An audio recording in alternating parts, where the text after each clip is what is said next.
Just a quick update. I'm doing a little bit of exploration on Race for Bastogne, the new GTS series game from MMP.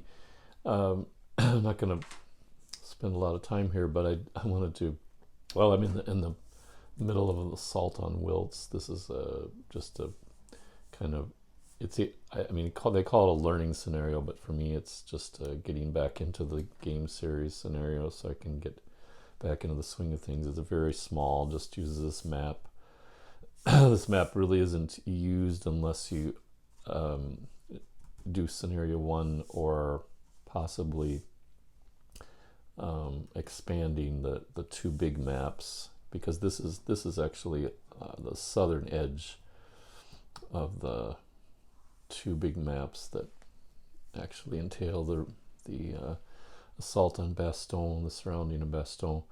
But I wanted to highlight one huge improvement in the scenarios and see if you can, if you're familiar with this series, see if you can figure it out immediately when you look at this scenario setup.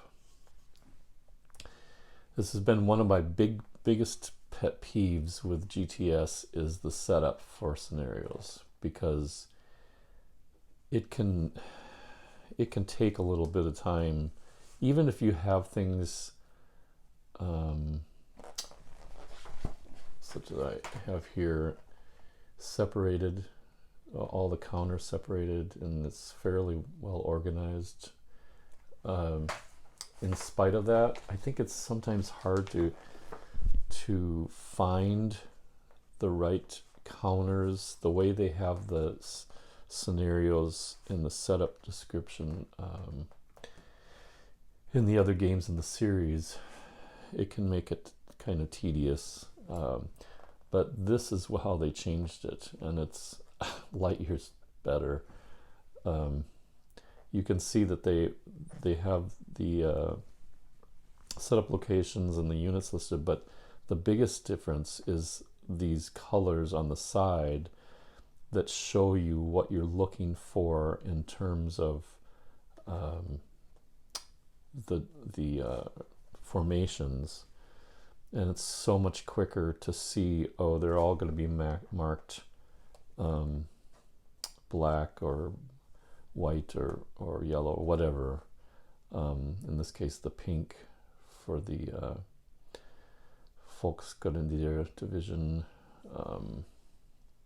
this red for the I'm not going to do the German parachute regiment, and it tells you how many units, of course, and that happens with all the scenarios. You can see this. I know, again, it's not colorblind friendly, but for those of us who use the colors as a guide, this is huge. So it's so much easier to look for colors, because they don't necessarily when you have it divided up in your trays, just listing units doesn't always help you direct to the right spot, and you're kind of searching through. So that's a big change, and I really like that. I wish they could redo all of their scenario booklets for the other game. I wanted to show you just a quick addendum so that my video is it. This is the scenario booklet for Greatest Day, so you can see what you're up against when it says 3rd Para, 6th Airborne Division. They just list all the units. Sometimes it's easy to find. Some independents. Compare that to what I just showed you with the new game of Bastogne. So just in comparison, because this one actually is not as huge of an issue as far as the numbers of units.